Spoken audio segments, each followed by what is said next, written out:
Merci d'être nombreux à nous suivre. Nous sommes samedi 16 septembre 2023. Merci de la confiance renouvelée à CML13 Télévision, la chaîne de l'excellence et du professionnalisme. On me dit que j'annonce souvent comme le directeur général. Bon, comprenez. C'est en tout cas cette philosophie-là. C'est dans cette philosophie que nous travaillons. Alors, sans plus tarder, nous avons retenu des sujets pour notre émission bi-hebdomadaire. Vous savez, c'est une émission qui ne paraît que deux fois la semaine. Nous brossons le sujet d'actualité qui ont marqué la semaine, cette semaine. Les sujets qui ont marqué sont le suivant. Nous avons comme le premier sujet la condamnation de Jean-Marc Kabound à 7 ans de prison. Donc cela veut dire que si simplement Tshisekedi est élu pour l'élection présidentielle de ce 20 décembre, Jean-Marc Kabound passera le deuxième mandat de Félix Tshisekedi en prison. Mais d'une part, et de notre côté, c'est des réactions du côté opposition. On s'est dit que c'est une condamnation politique. Du côté pouvoir, ces deux lions sacrés nous font croire que Jean-Marc Kabound avait tenu des déclarations non fondées, justement. Il n'a pas de preuves pour démontrer combien l'argent sort de la caisse de l'État pour aller dans d'autres pays, comme il avait dit. Mais surtout, il était revenu sur la jouissance. Enfin, le deuxième sujet qui a marqué la semaine, c'est l'arrestation du journaliste Sani Boujakera qui a été transféré en prison pour faux bruit. Ici, nous parlons de l'affaire Chéribin Okende. Vous savez, le député national est décédé, arrêté, c'est pas moi, enlevé, assassiné. Mais par qui? On se pose des questions. Les enquêtes sont en cours. Le journaliste Sani Boujakera arrêté, jeté en prison parce qu'il aurait relayé un article des Jeunes Afrique qui démontrait comment le député national Chéribin Okende était assassiné pour se faire gérer. Soit pour vous 4 jeunes, ils sont avec moi. Je le dis toujours, ce plateau, si vous voulez être élu, c'est ici. Les renouvellements de la classe politique, c'est ici. Quand vous passez sur ce plateau, vous analysez, le Congolais à la maison vous applaudit, surtout que vous êtes jeune, vous garantissez directement votre place à l'Assemblée nationale. C'est ici. Très bien. Je commence à ma gauche avec John Sassongo, il est de Force Patriote. Bonjour et bienvenue à vous. Bonjour Nathan, bonjour aux amis co-débatteurs, bonjour également à des milliers de téléspectateurs qui nous suivent à ce notre moment. Merci de l'honneur et aussi de l'intérêt que vous attachez à cette grande émission. Très bien, merci beaucoup. Avec moi, David Motomungu, analyste indépendant. Bonjour et bienvenue à vous. Bonjour cher Nathan, je salue les Congolais qui nous suivent de partout. Parce que vous savez, ce qu'il faut dire aussi, c'est que votre émission n'est pas seulement suivie sur le plan national, mais elle est aussi suivie sur le plan international. Merci. Donc, je salue les Congolais qui nous suivent à l'interne ainsi qu'à l'international. Je salue aussi mes co-débatteurs avec qui nous allons partager ces plateaux que, comme j'ai l'habitude de dire, que nous avons transformés en tribune des réflexions. Merci beaucoup. Il est avec moi, Chris Ikongo. Bonjour et bienvenue à vous. C'est à lui de nous dire sa position aujourd'hui, surtout. Comment dirais-je, c'est à lui de nous dire ce qu'il représente dans sa formation politique. Bonjour et bienvenue à vous. Bonjour cher Nathan et merci pour la permission verbale. Je salue également tous les téléspectateurs congolais, nationaux et puis étrangers qui nous suivent en ce moment. Aujourd'hui, je suis venu représenter notre mouvement associatif, les Patriotes, à qui j'ai salué le coordonnateur qui est non présent présentement. Donc, je suis l'agent intérimaire, donc le coordonnateur AI des Patriotes. Nous soutenons l'idéologie de Martin Fayulu, le président élu. Très bien, merci beaucoup. Joe Maïle va certainement nous rejoindre sur ce plateau. Lui, il est de l'Union Sacrée. Je commence à ma droite avec David Motomungu. Votre analyse, vous êtes analyste indépendant, mais votre lecture sur la condamnation de Jean-Marc Kabound à 7 ans de prison. Permettez-moi aussi de saluer celle que j'appelle désormais la Marguerite Thatcher du Congo, Madame la gouverneure Madeleine Nikomba, la gouverneure de la Chopo, parce que vous savez, nous avons comme l'impression ces derniers temps en République démocratique du Congo les dames, n'est-ce pas, se sont lancées à un exercice de donner des leçons de gestion aux hommes. Parce que lorsque vous regardez la gestion catastrophique de notre gouverneur Gentini Ngobila, à comparer avec celle que mon grand frère John Kankonde appelle la Jeanne d'Arc, je salue Fifi Masuka, ainsi que Madeleine Nikomba, je vois qu'ils sont en train de former un bon duo pour l'intérêt des Congolais. Maintenant, je viens, on ne sait pas comment. Non, vous savez, je vous ai toujours dit, cher Nathan, avec l'avènement des réseaux sociaux, avec la technologie, vous n'avez même plus besoin d'être présent physiquement pour constater la bonne ou la mauvaise gestion de qui que ce soit dans sa province. Mais je viens à la... Non, les sujets, je reviens au sujet. Je vous ai toujours dit, on aura le temps un jour de faire des émissions sur la gestion des provinces dans son ensemble. Et je vous prouverai noir sur blanc là où moi je suis en train d'applaudir et là où je suis en train de condamner.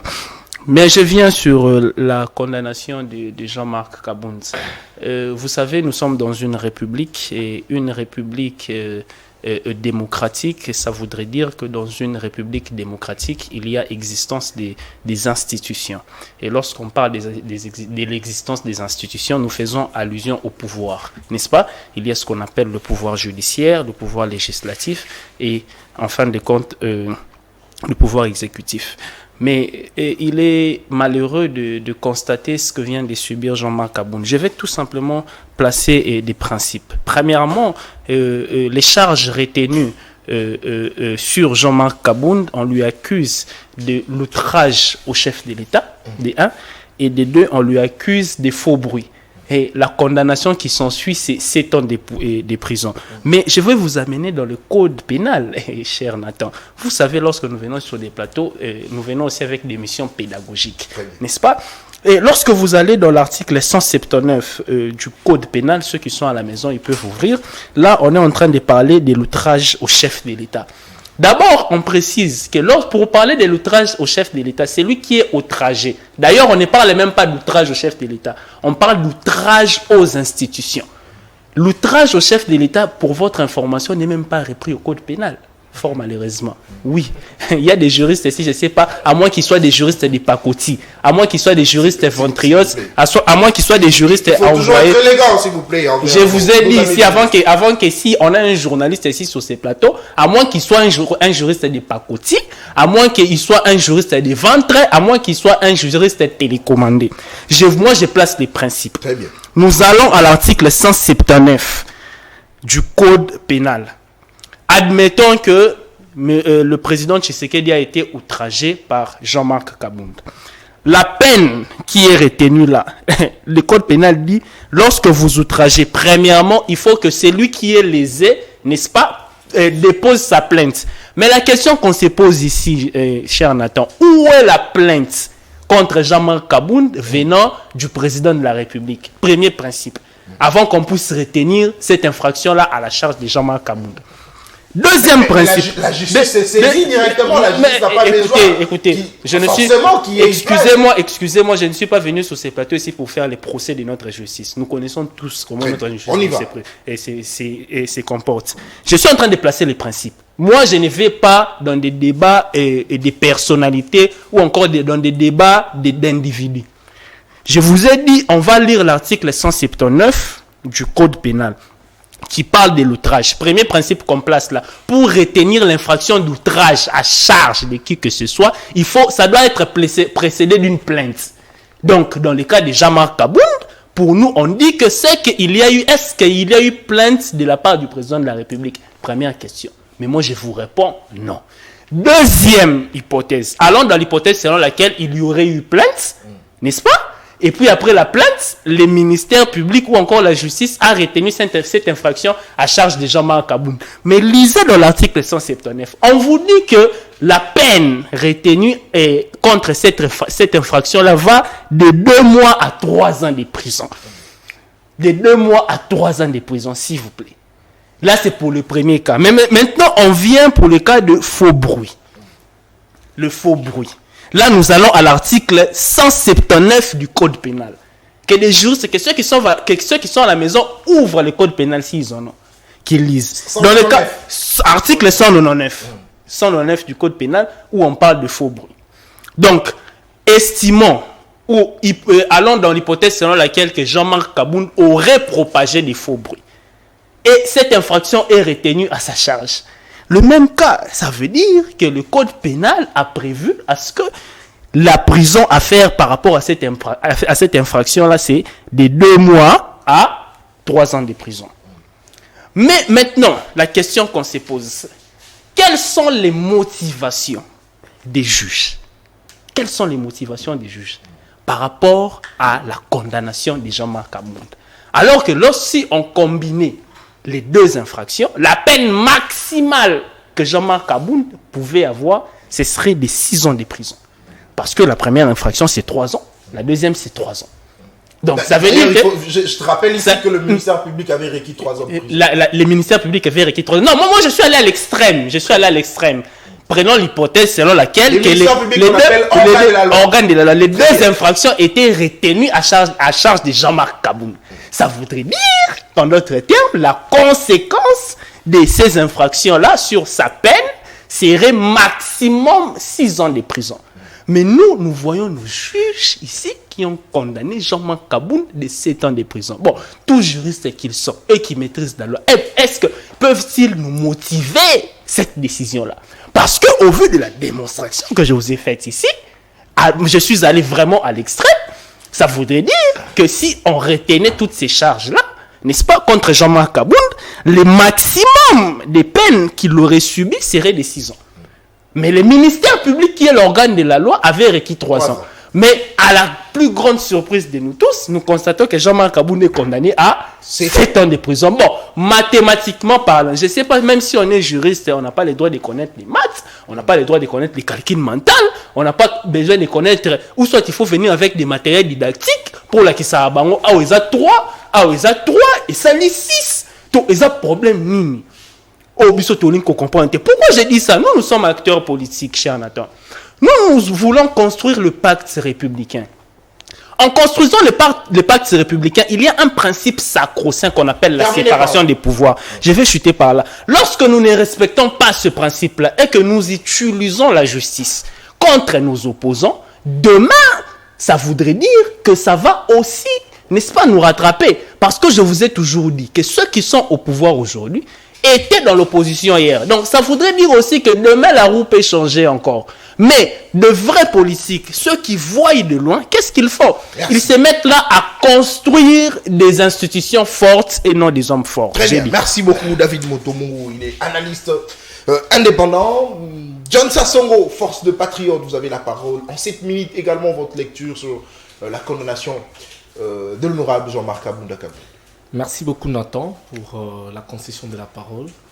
Je vous ai toujours dit sur ce plateau que il est absolument crucial, très important, de se rassurer des 3 maîtrises lorsque vous venez sur le plateau. Et surtout, lorsque vous êtes en face d'une question très importante qui demande des précisions concrètes et irréversibles. J'ai suivi avec beaucoup d'attention les analyses, je vais dire, sociologiques de M. David, parce que ça n'a rien à voir avec le droit. Il a parlé de la sociologie. Ça n'a rien à voir avec le droit, tout ce qu'il a dit. On y va. Je vais essayer de le recadrer tout à l'heure. Il a parlé de l'outrage des institutions. Il a dit qu'il n'y avait pas lieu de porter plainte contre Jean-Marc Kabound. J'ai posé la question, est-ce qu'il y avait une... Je vais y arriver. D'abord, pour répondre à cette préoccupation, vous devez comprendre que nous sommes en matière pénale, où le juge ou le ministère public n'est pas soumis au principe accusatoire. Il est soumis au principe inquisitoire. Nous sommes en matière pénale, mon cher ami. On n'est pas en matière civile, qui veut à ce qu'il y ait une plainte au préalable d'une personne pour que le tribunal ou le ministère public puisse se déclarer saisi d'une affaire. Dans une affaire pénale, le ministère public peut s'autosaisir lorsque l'infraction porte atteinte à l'ordre public. Vous devez comprendre ça. C'est ça le principe. C'est pourquoi je vous dis, vous devez maîtriser ce que vous abordez. Et surtout, lorsque vous agencez des arguments sur des sujets comme ça, soyez-en sûrs. Et ayez beaucoup de réserves aussi lorsque vous ne maîtrisez pas. C'est très important. On y va. Il dit Il n'y avait pas lieu d'accuser M. Jean-Marc Kabound ou le ministère public. S'il vous plaît. Calmez-vous. Notez. Notez. C'est important. Ne vous en faites pas. Notez. Ce sont des notions élémentaires, peut-être que vous ne maîtrisez pas. Ça commence déjà à chauffer, il faut noter. Mais est-ce que s'il vous plaît, je peux vous donner le code pénal, vous allez lire. Non, parce qu'il est en train de dire ce que moi j'ai dit. Calmez-vous. Vous avez le devoir. C'est pas ce que moi j'ai dit. S'il vous plaît. Ça, c'est quand je frappe. Quand je frappe, ça fait ça. S'il vous plaît. Attendez. David, s'il vous plaît. Apaisez-vous. Notez et puis vous allez répondre. Je crois qu'on s'est convenu. Calmez-vous. Ayez vos apaisements. On y va. C'est juste un petit enseignement que je vais vous donner tout à l'heure. Ne vous en faites pas. Vous dites qu'il n'y a pas lieu de saisir le tribunal pour outrage au chef de l'État parce que le code pénal parle de l'outrage aux institutions. Mon ami, nous avons en droit ce qu'on appelle les méthodes d'interprétation de la règle de droit. Et parmi ces méthodes, nous avons l'interprétation littérale et l'interprétation étymologique. C'est que littéralement parlant, tu peux avoir la compréhension que tu as. Mais un juriste, ce n'est pas celui qui se limite qu'au niveau de la lettre. Le juriste va au-delà de la lettre pour découvrir l'esprit qui est attaché derrière la lettre. C'est ça l'interprétation étymologique que le juge soit en train de dire. Et lorsqu'on parle même des institutions, restons dans le contexte des institutions. Lisons l'article 68 de la Constitution. On dit ceci: les institutions de la République. 1. Le président de la République. Vous devez savoir que le président de la République est une institution de la République. La première institution de la République, c'est le président de la République. Et on ne peut pas être chef d'État si on n'est pas président de la République. Martin Fayoulou ne peut pas se prévaloir la qualité d'être chef d'État parce qu'il n'en a pas. Très bien. Monsieur Félix Tshisekedi, Monsieur Félix Tshisekedi est président et chef de l'État parce qu'il est président de la République. Et lorsque vous outragez cette institution, le ministère public n'a pas besoin que le président de la République dépose une plainte au préalable pour se déclarer saisi.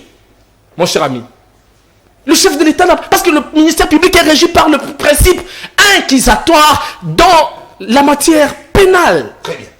Et aussi, permettez-moi de vous dire, il dit à notre ami, il dit non, le ministère public avait requis 3 ans. Comment ça fait-il que le juge peut retenir? Mon ami, vous devez savoir que ce n'est pas le ministère public qui rend la décision. Ce ne sont pas des ministères publics. Le magistrat en matière pénale est considéré comme l'une des parties au procès. C'est que c'est le magistrat qui accuse. En matière pénale, il accuse et c'est le juge qui rend la décision. Les juges ne sont pas obligés de retenir les faits tels que c'est donné par le ministère public. Surtout lorsque le tribunal ou la cour est suffisamment éclairé sur la décision. Et lorsque le juge est convaincu que l'infraction qui est reprochée à Jean-Marc Kabound est suivie de certaines circonstances aggravantes, mais partant de la méthode étymologique, en fait théologique, le juge n'est pas obligé de rester sur la peine qui est requise dans le code pénal. Parce que même si le code pénal parle de 6 mois, lorsqu'il y a des circonstances atténuantes, le juge est obligé d'aller en dessous de la peine retenue.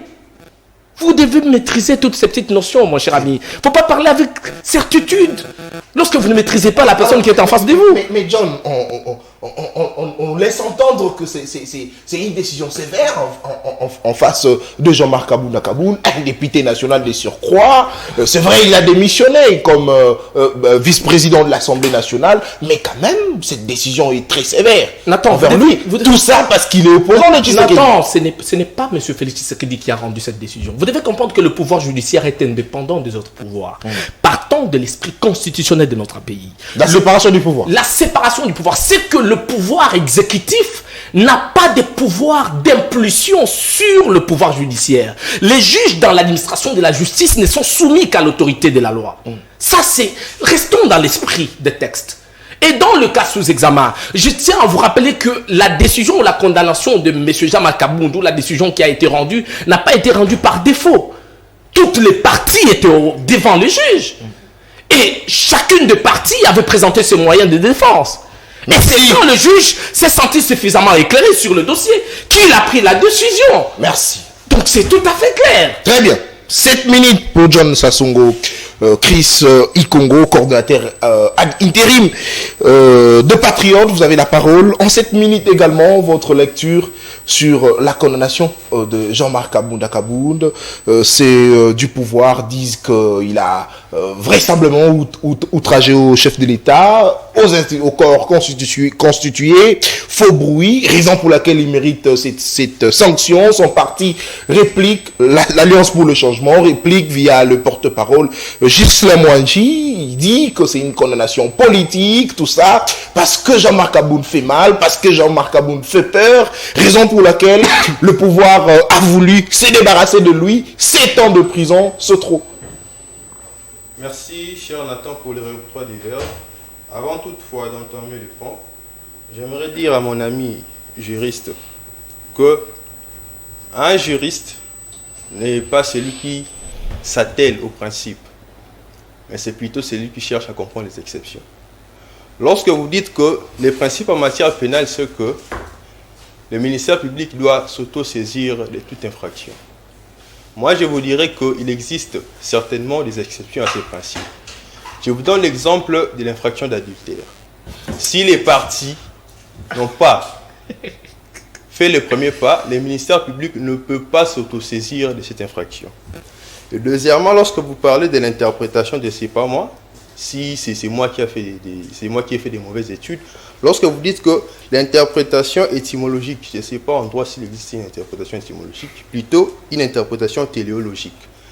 Et le troisième point, Martin Fayulu ne peut pas se prévaloir. Mais mon cher ami, j'aime bien cette charte, la charte africaine sur la démocratie et la bonne gouvernance, sur les élections aussi, qui parle des changements anticonstitutionnels. Et par changement anticonstitutionnel, il faut attendre le fait de donner le pouvoir à une personne qui n'a pas été légitimement élue. Point. Mais ce Jean-Marc Kabound a été martelé par le ministère public et il y a eu 4 infractions à sa charge. D'abord, outrage au Parlement. S'agissant de cette infraction, l'outrage au Parlement est prévu constitutionnellement par l'article 164. Et constitutionnellement parlant, seul le président de la République et le Premier ministre peuvent commettre cette infraction d'outrage au Parlement. Donc, il y a eu des ajouts abusifs. Attendez. Donc vous dites seul le président de la République et le Premier ministre, le deux qui peuvent commettre l'outrage au Parlement. Oui. Et non un député national. Jamais. Très bien. On y va. Secondo, outrage au gouvernement. Cher Nathan, je vous rappelle ici qu'il y a une ordonnance du 16 décembre 1963 sur la répression des offenses envers le chef de l'État étranger et outrage dirigé contre les agents diplomatiques étrangers. Cette ordonnance réprime le fait d'outrager les gouvernements étrangers et non les gouvernements congolais. Très bien. Tertio, outrage au chef de l'État. J'aimerais épargner mon cher David, analyste, parce qu'il est au milieu du village. Si seulement il était opposé à moi, il allait être aussi fustigé. Parce qu'en parlant de l'outrage au chef de l'État, il y a une ordonnance bien précise de la même année 1963 sur la répression des offenses envers les chefs de l'État. Et cette ordonnance condamne de 2 mois à 2 ans de servitude pénale toute personne qui outrage intentionnellement à la personne du chef de l'État. S'agissant des faux bruits, j'allais aussi toucher au sujet des Boujakera, seulement. C'est pas les mais nous allons revenir à la deuxième prise de parole. Ok. La compétence de la Cour de cassation. Je me suis posé 2 questions. Au moment de la poursuite, M. Jean-Marc Kabound était député ou non? Pourquoi je me pose cette question? Parce que s'il n'était pas député au moment de la poursuite, l'article 110 de la Constitution, le tout dernier alinéa, dispose à ce que tout député ou sénateur qui quitte délibérément son parti, soit le parti qui lui a amené au pouvoir, perd son mandat. Très bien. Du coup, la Cour de cassation n'est plus le juge naturel de M. Jean-Marc Kabound étant devenu un citoyen normal. Mais Jean-Marc Kabound n'avait pas quitté, mais il a été radié de l'UDPS, c'est ça, il faudrait... Deuxième hypothèse, M. Jean-Marc Kabound... Mais cet exemple tient parce qu'il y a beaucoup de nos députés qui quittent leur parti politique pour aller dans un autre parti politique, mais ils ne perdent pas le mandat, c'est ça aussi le problème. Ça, c'est la politique. C'est ce qui s'est fait. Moi, je vous parle du droit. C'est ce qui est preuve. On y va. La deuxième hypothèse, M. Germain Kabound est député national. Son juge naturel, c'est le juge de la Cour de cassation. Il a été en détention. Or, la loi de 2013 portant procédure devant la Cour de cassation dispose à ce que la détention préventive des membres ressortissants de l'Assemblée nationale, soit du Sénat, soit transformée en résidence surveillée. Très bien. Et moi, je me demande, comment est-ce possible un député, membre de l'Assemblée nationale faisant partie du Parlement, puisse être en détention au niveau de la CPRK, ou plutôt au niveau du CPRK. Parce que la loi prévoit qu'il puisse avoir une résidence surveillée, s'agissant de lui, parce qu'il est parlementaire. Il ne doit pas être en prison de Makala, il ne doit pas être au CPRK. Il doit être chez lui à la maison, mais plutôt surveillé. Très bien. Donc, c'est ainsi que moi je me pose la question. Est-ce M. Germain Kabound était député au moment de la poursuite ou non? On aurait même appris qu'il aurait entretenu une milice, raison pour laquelle on n'a pas voulu qu'il soit en résidence surveillée chez lui à la maison. Donc, comprenez que ce sont des raisons purement politiques qui n'ont rien à voir avec les droits parce que, juridiquement parlant, ces procès ne tiennent pas debout. Et en parlant aussi plutôt de la commission de plusieurs infractions, parce qu'on dit qu'il a commis l'outrage au chef de l'État, il a commis les faux bruits, ceci, cela. Et lorsque l'on parle de la commission de plusieurs infractions par une même personne, le code pénal ordinaire congolais de 1940 dispose à ce qu'il puisse y avoir une sommation de peine. Et comme mon ami l'analyste, si on extirpait l'outrage au Parlement, parce que c'est l'infraction qui peut être commise par les présidents les plus... Même si on les retenait, prenons l'hypothèse de les retenir. Si on radiait l'outrage au gouvernement, si on les retenait, s'il vous plaît, ça nous resterait que l'outrage au chef de l'État, condamné et par l'ordonnance et par la loi organique s'agissant des institutions de la République. Également du faux bruit. La sommation de ces deux infractions nous donne une peine maximum de 6 mois. Et 6 ans plutôt. D'où viennent les 7 ans? D'où viennent les 7 ans? C'est presque la question que vous pouvez vous poser. Notre ami nous dit que lui, il s'agit. Notre ami nous dit qu'il s'agit des circonstances aggravantes. Et moi, je me pose la question. Un parlementaire qui donne des avis aggrave la situation d'une infraction? Point d'interrogation. Et il y a aussi un principe en droit, c'est que les juges ne peuvent pas aller ultra petita de ce qui est prévu. Donc, puisque la peine prévue, c'est de 3 ans, plus 3, ça fait 6 ans. Donc, le juge ne peut pas aller ultra petita. Cependant, il peut aller infra petita lorsqu'il y a des circonstances atténuantes. Merci. Très bien. Merci beaucoup. Ce sont ici des analystes, de juristes. Voilà, c'est que je dis toujours, si simplement vous voulez qu'on puisse vous choisir comme député national ou provincial, c'est ici on doit vous évaluer ici. Voilà, très bien. Merci beaucoup. Deuxième sujet, c'est vrai David, vous allez rebondir sur ce qui a été dit sur ce plateau, mais revenez un tout petit peu, donnez-nous votre analyse encore sur l'arrestation du journaliste Stani Boujakira. La famille de Cheribe Okende se plaint et veut avoir de précisions sur comment leur frère a été assassiné. C'est vrai, c'est un député national, il n'appartient pas forcément de sa famille biologique, mais également de sa famille politique, bref, de tout le Congolais, parce qu'il nous représentait à l'Assemblée nationale, il est parti, on ne sait pas, mais cette fois-ci, ce sont des arrestations qui se poursuivent. Il y a eu le journaliste Peter Sani qui a été interpellé et puis relâché, mais cette fois-ci, c'est Stani Boujakira. Votre analyse également en 7 minutes pour le deuxième tour de table. Merci cher Nathan. Je pense que lorsque nous venons sur ces plateaux, nous ne venons pas pour jouer. Nous ne venons pas pour blaguer. Nous venons pour la survie de cette nation. Très bien. Nous ne laissons pas nos domiciles ici parce que nous avons reçu mandat de qui que ce soit pour parler de n'importe quoi ici. Alors, lorsque un des Congolais, n'est-ce pas, est en train de subir une injustice, nous avons les devoirs. Nous, en tant que Congolais d'abord, de pouvoir, je crois que c'est même constitutionnel, de pouvoir condamner cette injustice-là. Mon ami Je ne sais pas si il est, comme je vous avais dit, heureusement d'entrée des jeux, juriste des pacotis ou encore juriste du ventre. Heureusement, non, pas de langage déplacé envers les autres. Je n'ai pas de. Non, est-ce que j'ai du respect envers les autres? Mais attends. Non, attendez, du respect envers les autres. Bon, ça va, j'ai retiré. Heureusement, nous avons un vrai juriste ici sur ce plateau. Oui, un vrai juriste qui a fait des bonnes études. Merci. Il vient d'éclairer la lanterne. Il y a un principe, il est allé dans des principes. Je vais te donner des principes du droit. Les principes qui disent en latin non interpretatum clarum. Je ne sais pas si les juristes vont me contredire. On n'interprète pas ce qui est clair. C'est ce que ça voudrait dire. S'il vous plaît, vous êtes journaliste. Est-ce que vous pouvez lire pour nous l'article 179? Très bien. S'il vous plaît. J'ai sélectionné. Je vais vous aider. Lisez. Et vous allez me dire qu'est-ce qu'il y a interprété là-bas. Ou soit c'est un problème des Français qui est mon frère. L'article 179.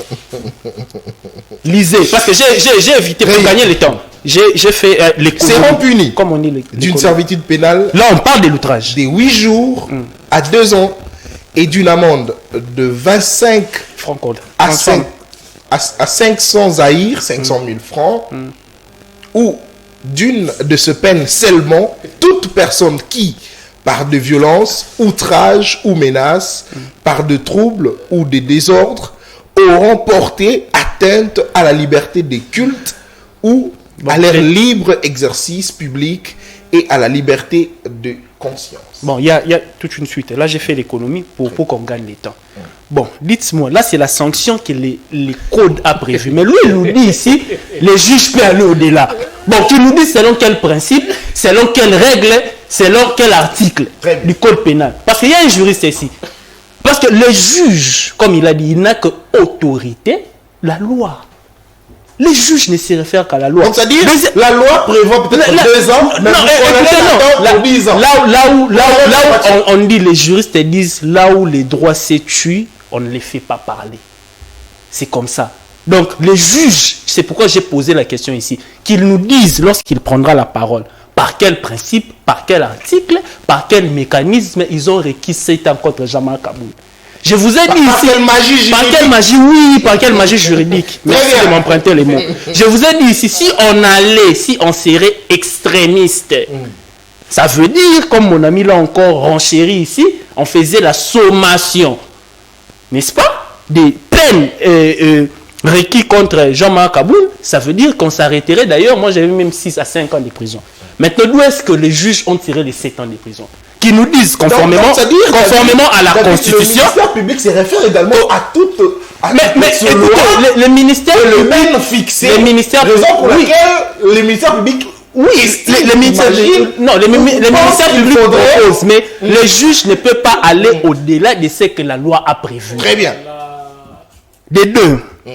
Là, je vous ai parlé d'un principe de non-interpretatum clarum. On n'interprète pas ce qui est clair. Je pense que vous êtes journaliste, mais vous avez lu parce que vous savez parler français, vous comprenez les français, vous avez compris de quoi il s'agit. On n'a même pas besoin d'être un juriste ici. Il faut encore de l'esprit. Non, il n'y a pas question de l'esprit. Si le code pénal, il est clair. Non, c'est à s'il vous plaît. C'est pourquoi il faut que je fasse le droit. Deuxièmement. Je m'inscris cette année. Deuxièmement. Parce qu'en droit, on nous parle de l'esprit. C'est quoi encore l'esprit? On a parlé ici des principes, mon ami a dit, il y a les principes qu'on appelle des circonstances atténuantes et des circonstances aggravantes. D'ailleurs, lui, il avait dit des circonstances atténuantes dans ces cas. Lui, il lui a prêté les mots, des circonstances aggravantes. Si on allait dans les circonstances aggravantes, qu'ils nous disent encore par rapport à ces circonstances aggravantes, même quand les circonstances sont aggravantes, ça veut dire que les juges ne peuvent que se référer qu'à la loi. Or, lorsqu'on dit la loi, ça veut dire soit, comme nous sommes en matière pénale, comme il a dit, ici, la boussole, c'est le code pénal.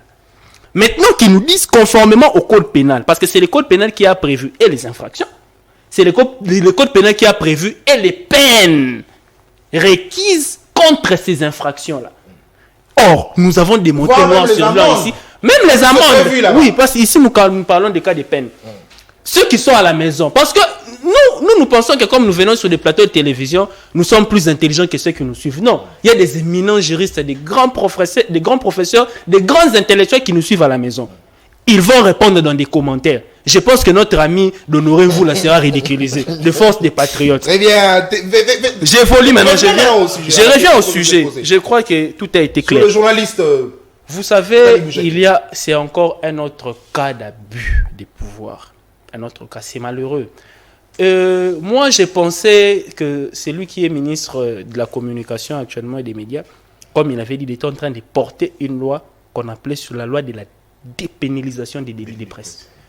Vous voyez maintenant l'importance. Au début, j'étais en train de faire la ronde des plateaux de télévision pour expliquer. Malheureusement, vous aussi, vous avez des problèmes sérieux dans votre corporation. Il y a beaucoup de têtes de moutons. Ne vous attaquez pas à la corporation, oui, je vous dis la vérité. Il y a beaucoup de moutons noirs dans votre corporation. Je ne vous dis pas, je vous dis la vérité. Laissez-moi dire la vérité aux Congolais. Beaucoup de moutons noirs dans votre corporation. Ce qui fait qu'un journaliste est crédible. Des infirmiers, donc je vous dis, des maçons, avec l'avènement de YouTube, comment journaliste, il faut dire la vérité. Pendant que nous avons fait les sièges à l'IFACIC. Oui, vous êtes allé à l'IFACIC, vous avez fait 5 ans. Il y a des ceux à l'Alipogni, à Loti, à Banaye Kolobana micro, pour le bagage journaliste. Donc il est venu directement à Komosa na YouTube. Bon, le cas de Stanis. Je me pose une question. Est-ce que dans ces pays, on doit commencer à arrêter un infirmier parce qu'il a fait son travail? Est-ce que dans ces pays, on doit arrêter un avocat parce qu'il a fait son travail? Mais s'il fait mal son travail. Mais c'est là où la nuance. Maintenant, est-ce que vous, en tant que journaliste, je me pose une question parce que c'est vous qui posez des questions.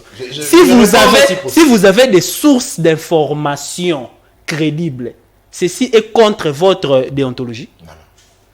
Mais c'est ce que Stanis a fait. Il a publié un rapport, n'est-ce pas, de l'ANR sur son compte Twitter. Je ne comprends pas. Il a relayé. D'ailleurs, ce n'est pas lui qui était le signataire de cette publication. Encore ça. Mais vous savez, les journalistes, il est comme les chiens de garde de la démocratie. Lorsqu'il n'y a pas de la liberté d'expression, lorsqu'il n'y a pas la liberté d'information, attention, nous amenons la République à devenir une République bananière. Parce que... Mais David, on apprend que c'est parce qu'il est correspondant de Jeune Afrique. Ici, c'est lui le miroir de Jeune Afrique.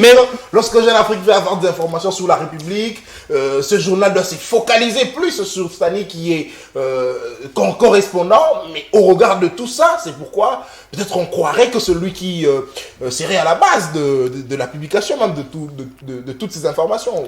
Heureusement, vous avez un journaliste que vous avez invité ici, votre invité. Posez-lui la question. Quel article dit que parce que vous êtes correspondant des Jeunes Afrique, ici en RDC, on doit commencer à vous arrêter parce que vous avez publié un rapport. Dites-moi. Parce que ici, écoutez, nous sommes en train de parler des journalistes parce qu'on vous appelle le 4e pouvoir. Très bien. Mais il y a beaucoup de cas comme ça, des gens qui, parce qu'ils ont tout simplement fait leur travail, ils se sont retrouvés en prison. Nous parlons de Stanis Boujakera parce que c'est un journaliste qui était quand même connu.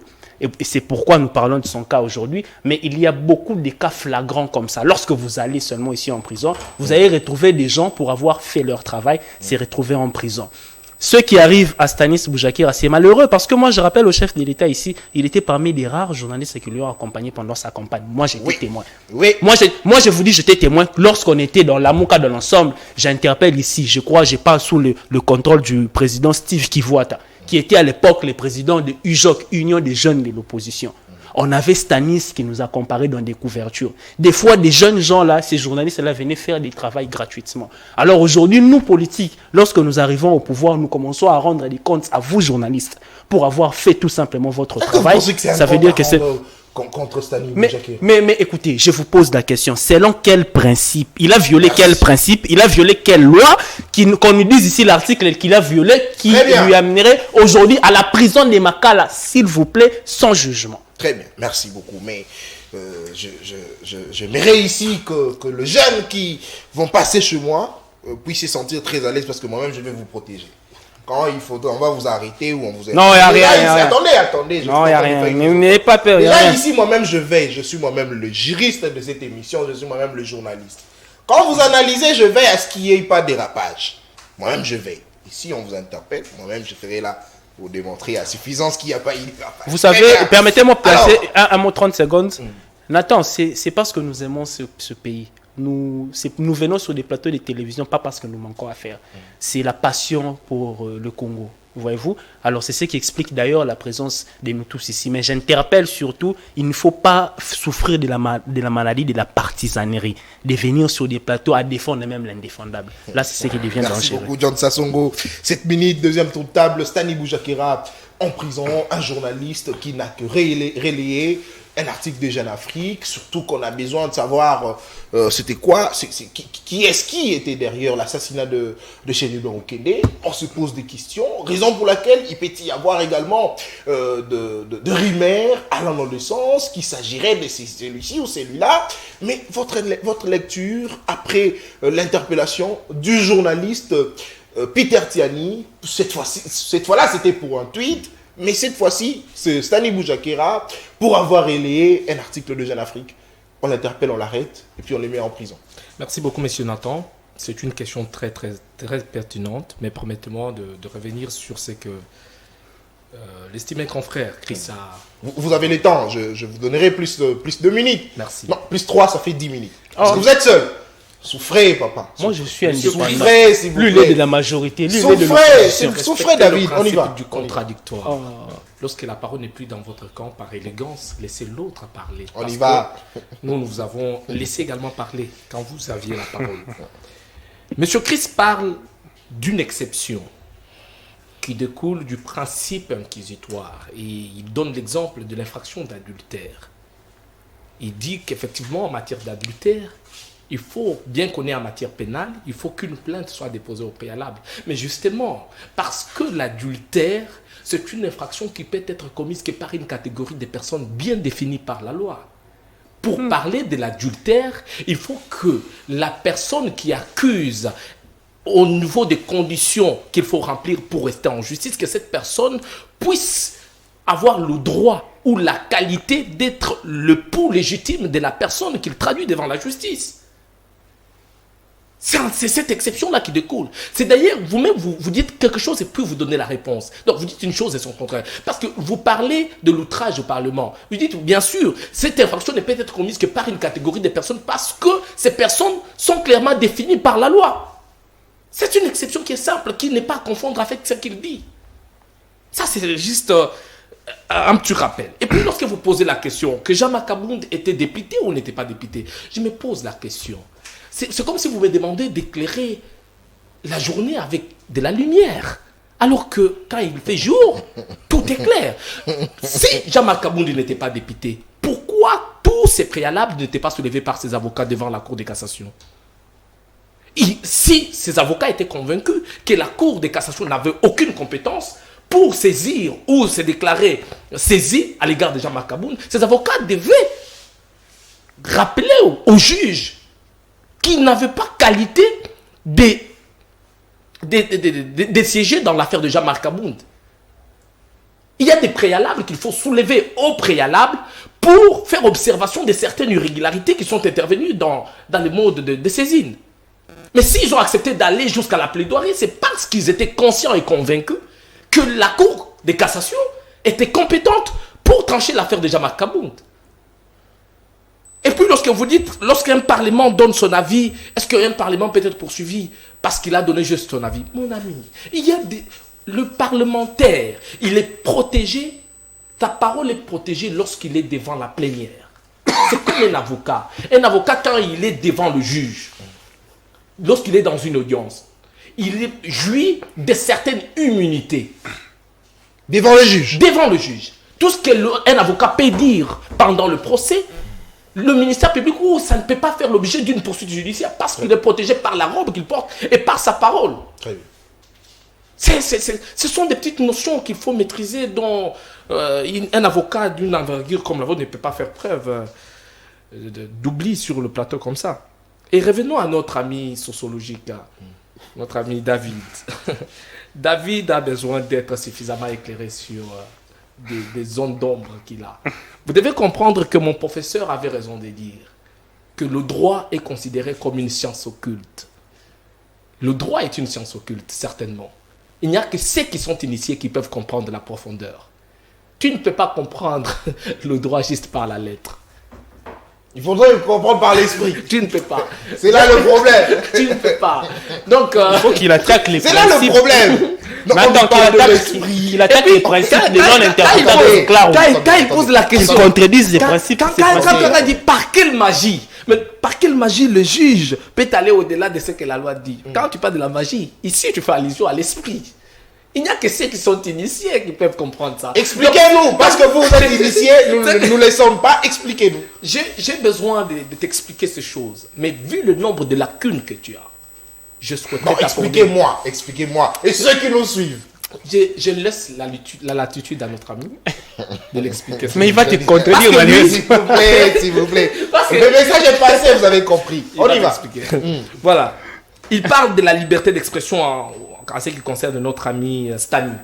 Vous devez comprendre, mon ami, que aucune personne, même pas le président de la République, aucune personne ne fait objet ou n'est exempté d'une poursuite judiciaire.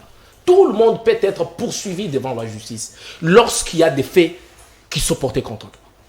La justice a le pouvoir d'interpeller tout le monde sans exception aucune. Il n'y a pas quelqu'un qui bénéficie un droit d'exemption pour dire non, moi je ne peux pas faire objet d'une poursuite judiciaire. Non, qui es-tu? Qui est Stani pour ne pas être interpellé devant la justice? C'est un sujet. C'est un sujet comme tout autre sujet. Oui, c'est un Si sujet, Jama c'est vrai. Kabound C'est un sujet, a c'est vrai. été interpellé devant la justice, si Vital Kamere a été interpellé devant la justice, qui est Stani pour ne pas être interpellé? Un sujet, c'est vrai. Non, mais- mais on se pose maintenant de questions. Pourquoi on l'interpelle? On Parce que ce l'interpelle. n'est pas lui. Bien sûr. D'ailleurs, Vous qui avez a suivi- écrit cet Est-ce- article. la- Lui, il n'a fait que relire. Le problème, écoutez, nous sommes dans une affaire qui est très sensible. Nous sommes dans une situation où le pays a perdu L'assassinat d'un député national. un parlementaire, je vais dire la personne qui avait la responsabilité de parler au nom de milliers et de milliers de Congolais, dans des conditions jusqu'à présent restent incertaines. Donc on ignore l'origine. Et lorsque vous prenez la résolution de relier n'importe quelle information, vous devez être sûr de la source de cette information. Et lorsque nous sommes dans une phase d'enquête comme cette phase que nous sommes dans le cas de la mort de Chéribé Okende, et que vous reliez une information qui donne l'impression que vous qui reliez cette information, vous avez certaines données ou certaines informations qui peuvent aider la justice à être éclairée sur le dossier. Et la justice peut vous interpeller. La justice peut vous interpeller. Parce que la justice a besoin d'être suffisamment éclairée sur le dossier. Et si on vous interpelle, on trouve que dans votre charge, vous avez certains indices, mais la justice peut se décider de vous garder pour un temps. Donc quand on interpelle Stani, vous dites non, on a interpellé Stani. Qui est-il pour ne pas être interpellé? Il est intouchable. Il n'y a pas de... Il n'est pas intouchable. Mais oui. On l'interpelle pourquoi? Pour Parce ce que que- c'est pas lui mais qui il a est- écrit cet article, il a relayé. Il a relayé, bien sûr, il doit nous dire de qui il a tiré. Très bien. Mais De Jeune c'était Afrique. Merci. Alors, laissez-moi vous poser une question parce que ça m'a tellement choqué dans votre temps, parce qu'il vous reste 2 minutes, John. J'ai lu un communiqué, c'est pas moi, venant du ministère de la Justice, je crois bien, où on nous informe, parce qu'on a appris avec nos amis kidnappeurs qu'on a condamnés à la prison, il y a eu l'un d'entre eux qui a fait de révélation comme quoi l'une de condamnés qui s'appellerait Reda serait en Afrique du Sud. On se pose des questions, comment, c'est par quelle magie, comment elle a quitté la prison pour l'Afrique du Sud. Je tombe sur un communiqué, c'est pas moi du ministère de la Justice, qui nous fait croire que cette dame avait coopéré avec la justice, raison pour laquelle elle n'a pas été envoyée en prison. Mais pourtant, lorsque le juge avait rendu sa décision, les autres étaient condamnés à mort, je crois, et la dame était condamnée pour 2 ans de prison parce qu'elle avait coopéré avec la justice, ça c'est vrai. Mais la question que je vais vous poser est celle de savoir, est-ce que si on me condamne pour 2 ans, bien que j'ai coopéré avec la justice, je ne peux pas aller faire la prison, purger mes 2 ans et puis sortir? C'est la question que je vous pose. Et je vais également poser à notre ami. Vous savez, juriste, sur la sortie médiatique de notre ami, j'ai beaucoup de réserves de donner mon avis là-dessus. Parce qu'il y a même un principe de droit qui dit la responsabilité de l'administration des preuves incombe à celui qui allègue le fait. C'est la personne qui accuse qui doit prouver. Non, mais la personne dit que la dame est en Afrique du Sud. C'est mais le communiqué, le ministère public a dit. Attendez, le communiqué, c'est pas moi du ministère ou de la justice ou quoi, nous Je ne sais dit pas que si vous comprenez la dame avait coopéré avec la justice. S'il vous public. plaît, la dame avait coopéré avec la justice, c'est pourquoi elle n'est pas en prison. Mais lorsque le juge avait rendu sa décision, la dame avait écopé de 2 ans de prison. C'est pourquoi je veux savoir, est-ce que le fait de coopérer avec la justice ne nous permet pas de faire la prison, surtout que nous sommes condamnés pour 2 ans? Monsieur Nathan, vous savez, nous sommes C'est dans... difficile. Révélez au sujet. Ce n'est pas difficile. Révélez au sujet. Vous devez comprendre. Non, s'il vous plaît. Révélez au sujet. Vous devez comprendre. Révélez au sujet. Non, mais je vous dis une chose. Je dois préciser quelque chose. Il ne va pas répondre. Vous devez comprendre. J'aime l'esprit en droit. Vous savez, lorsque vous m'invitez sur le plateau. Non, attendez que je vous dise. S'il vous plaît, Non, attendez, je dois préciser quelque chose. Non, attendez. Lorsque vous m'invitez sur le plateau sur un sujet comme celui-ci, je prends le temps d'étudier. Oui, c'est vrai. Attendez. Mon ami, le droit c'est comme la Attendez. médecine. Tu ne peux pas te permettre John, d'opérer une personne John. lorsque tu n'es pas suffisamment. John, s'il vous plaît. Mais c'est ça, John, oui. s'il C'est vous pas plaît. moi qui ai posé la question. Attendez. John, s'il vous plaît. C'est pas moi qui ai posé la question, mais retenez les choses. S'il vous plaît. Réponds. Attendez, on doit se mettre d'accord. Alors, nos amis, vous devez... Tu t'attaques à moi encore. Attendez, c'était pas un sujet ni pour le débat. Mais je suis tombé... Dans lui, en tant que juriste, pour répondre à cette question, il doit le faire des recherches. Attendez, mais je suis... bien sûr, S'il vous plaît, des s'il vous recherches plaît. sur- Je suis tombé sur... S'il vous plaît, je suis tombé C'est sur pas moi, hein. ce matin. C'est pas moi. Raison pour laquelle je me suis dit, parce que je suis en face des juristes, je peux toutefois poser la question. Là, d'ailleurs, ne me pas Comment je l'objet vous de dis notre débat. Je vous dis... Concluez, Je puis vous conclue. remettez la parole. Je conclue en disant, Très comme je bien. le disais, j'ai beaucoup de réserves sur ce dossier. Merci. Parce qu'il y a beaucoup de lacunes là-dessus. Très Donc, bien. je ne dis Concluez, aucun mot. concluez. Alors, pour concluez, conclure, papa. notre ami doit comprendre une chose, que lorsqu'on parle de la liberté d'expression, je tiens à vous rappeler, lorsqu'on parle de la liberté d'expression, vous devez comprendre d'abord que c'est un droit fondamental, qui n'est pas à confondre avec un droit public. C'est que la liberté d'expression ne peut pas exister sans limite. Merci. Vous devez comprendre ça. Il n'y a pas de liberté d'expression sans limite. Lorsque vous pensez...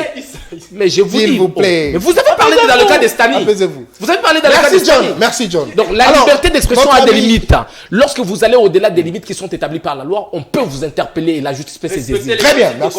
Des contradictoires, S'il monsieur. vous plaît. Vous n'avez plus la parole. S'il vous Laissez-les plaît. dire. Laissez-les S'il vous faire plaît. juste avant de parler. S'il vous plaît. S'il Donc, vous pour plaît. répondre à une question de droit, S'il en vous tant que plaît. juriste, c'est une question simple. S'il vous plaît, Chris. Je pourrais vous sanctionner là. Malheureusement, j'ai pas de carton rouge. Alors, on termine avec Chris Ikongo. Vous avez la parole. Votre lecture également sur le dossier Stanley Boujakera. On termine avec lui. Son deuxième tour de table. Allez-y. Merci, cher Nathan. Toutefois, avant d'aborder ces sujets, j'aimerais rappeler à mon confrère, je ne sais pas, à mon frère, mon confrère, que lorsque je me tâtonne sur la position de la Cour de cassation, c'est parce que si réellement il était parlementaire, justiciable devant la Cour de cassation, pourquoi il n'a pas bénéficié du privilège de la résidence surveillée? Très bien. Et en parlant des immunités, mon frère, les immunités ne s'arrêtent pas que devant la Chambre des parlementaires. Les immunités peuvent suivre un parlementaire même en dehors de la session. Et ça, c'est la volonté du Constituant. Et je vous lis l'article 107 de la Constitution. Le troisième J'aime alinéa ça, j'aime le droit. il Allez-y. dispose ce qui suit. En dehors des sessions, ce qu'il faut comprendre, en dehors des sessions, veut dire que le député n'est pas devant la Chambre des parlementaires. Très bien. Donc, ce qu'il faut comprendre, que les immunités se rattachent à la fonction du parlementaire et l'inviolabilité à la personne du parlementaire. Ce sont des petites notions apparemment techniques que je n'aimerais pas discuter avec les personnes qui ne maîtrisent pas. Et les circonstances aggravantes, mon cher ami, ce qu'il faut comprendre par circonstances aggravantes, ce n'est qu'une accumulation, soit une manière de réitérer, soit ce qu'on appelle en droit le cumul d'infractions. Lorsque vous êtes plutôt dans une hypothèse d'un concours matériel, d'un concours idéologique de la commission d'infraction, c'est ainsi qu'on peut retenir la circonstance aggravante. Je vous donne un exemple. Une personne X qui tue le monsieur Y, en le tuant, il brûle le corps. On peut retenir l'infraction de meurtre comme infraction principale, et la circonstance aggravante, c'est l'infraction de mutilation des cadavres par le fait de brûler. Et la circonstance atténuante, l'exemple de mademoiselle comme on venait de le dire, qui a essayé de Coopérer. de collaborer avec la justice, et la justice a dû atténuer sa peine. Un autre exemple, c'est l'exemple du repentir. Par exemple, je commets une infraction seul, et par moment, je me dénonce par devant le juge. Donc, j'ai commis une infraction, et puis j'ai fait un repentir, ce qu'on appelle en droit un repentir, pour venir dénoncer moi-même. Dans cette hypothèse, le juge peut également atténuer la peine. C'est ce qu'on appelle la circonstance atténuante. S'agissant des cas de Stani Boujakera, le Messie a fait son travail. Le Messie a fait son travail. Et puis, il y a également un autre commentaire qui dit que le Messie avait attribué à une agence de la République démocratique du Congo une information qui ne provenait pas de l'agence. Et c'est une agence plutôt très importante dans notre pays. Moi, je me demande si réellement les communiqués, soit les rapports, n'appartenaient pas à l'agence, pourquoi pas aller dans une procédure de flagrance? Parce que la procédure de flagrance veut tout simplement dire qu'une infraction qui est commise, ou qui vient de se commettre, soit jugée dans une célérité. Très bien. Bon, si réellement l'agence est pertinemment consciente que ce n'est pas à nous ces rapports, ces communiqués, pourquoi ne pas aller dans une procédure de flagrance au lieu d'amener le monsieur en détention? Mais cette agence, il faudrait rappeler jusqu'à ce jour. Moi, je n'ai pas encore vu les démentis. Parce qu'on aurait attribué ces communiqués à cette agence. Oui. Mais si tel n'était pas le cas, on devrait quand même voir le démenti de cette agence. Jusqu'à ce jour. Effectivement, jusqu'à présent, tout est muet. Donc, ce que moi je peux dire, c'est que on enfreint la liberté d'expression, on enfreint la liberté de presse. Or, la liberté d'expression, comme venait de dire mon ami le juriste, c'est un droit substantiel. C'est un droit de garantie constitutionnelle. Donc, dans un pays où n'existe pas la liberté d'expression ou la liberté de presse, quoique le régime est consigné dans les textes comme démocratique, mais le système politique peut être aristocrate ou totalitaire. Donc, pour citer, moi j'aimerais dire que, s'agissant de Jean-Marc Abound, s'agissant de Boujakera, ce sont des affaires hautement politiques qui n'ont rien à voir avec la normale, soit la normalité des choses. Très bien, répondez aussi à la question, je voulais savoir. J'ai posé la même question à David, enfin à John, et je vous pose également la même question. Moi j'ai lu ce matin le communiqué, c'est pas moi, du ministère de la Justice, où on nous dit la dame avait coopéré avec la justice. Mais moi je sais qu'elle avait été condamnée pour 2 ans de prison parce qu'elle avait coopéré. Et je me pose la question. Est-ce que si vous coopérez avec la justice, bien qu'on vous a condamné, cela ne vous permet pas de faire la prison? Bonne question. En droit, lorsque vous êtes condamné, vous pouvez être relaxé sans pour autant purger la totalité de la peine. C'est ce qu'on appelle la liberté conditionnelle, soit la liberté conditionnelle, effectivement. La liberté conditionnelle exige à ce que la moitié de la peine soit passée en prison. Mais le juge n'est pas arrivé selon les informations. Et le juge parce que je me fie également des allégations de l'honorable Eliezer qui a dénoncé. Il dit qu'il était lui-même, il s'est rendu en prison. On l'a appris que la dame n'était même pas arrivée en prison. C'est l'honorable Eliezer, c'est pas moi, parce que je refuse qu'on puisse venir encore m'arrêter, voilà, toi tu as dit ceci, c'est là. Mais c'est ce que l'honorable Eliezer a dit. Elle n'est pas arrivée en prison. Pourtant, tu es en train de dire qu'elle devrait normalement purger ne serait-ce que la moitié. La moitié de la peine, juridiquement parlant, et ensuite le juge va apprécier son comportement, sa manière d'être en prison, soit au niveau des centres pénitentiaires. Et Merci. Alors, son avocat va demander. C'est pas aussi automatique. C'est pas aussi automatique la liberté Merci beaucoup. conditionnelle. Donc, l'avocat doit demander cette liberté auprès du juge et c'est au juge d'accorder. En ce qui concerne la véracité de tous ces propos, en tout cas, la charge de la preuve incombe à celui qui allègue.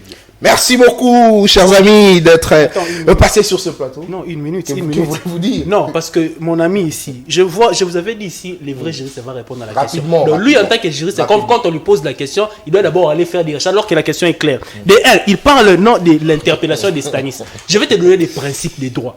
Il y a un principe qui dit Tu ceci. n'as aucun principe. Tu maîtrises. Laisse-moi parler. Tu peux lui mettre rien, mon ami. Tu peux maîtriser ton invité. Laisse-toi enseigner. Laisse-moi enseigner. Laisse-toi enseigner. Tu peux maîtriser ton invité. Attendez. Il n'y a aucun principe. Il y a un principe. Enseignez quoi? La liberté est la règle, la détention est l'exception. Même le juriste est là. Stanis pouvait commencer à venir devant la justice en homme libre. C'est un principe. S'il vous plaît, s'il vous plaît. Merci. Merci. Mais non, mais je attendez, mais vous c'est n'avez que pas la parole. c'est comme ça que tu traites le plateau. Moi, je suis désolé. Non. Non, mais il a parlé. Si j'avais le droit, j'ai une minute pour répondre. Non. Mais non. Attendez, David, non. Laissez-moi. Ne discute pas, s'il vous plaît. Mais c'est aussi ça la beauté de la démocratie. Laissez-moi administrer quelques leçons de droit, mon ami John. Attendez.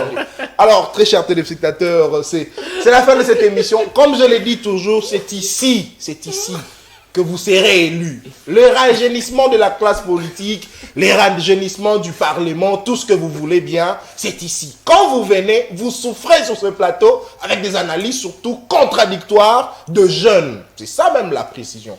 De jeunes, ce sont de jeunes. Vieux. Pour la plupart, 24 ans, 25 ans, 26 ans, 27 ans. Il n'y a aucune réflexion.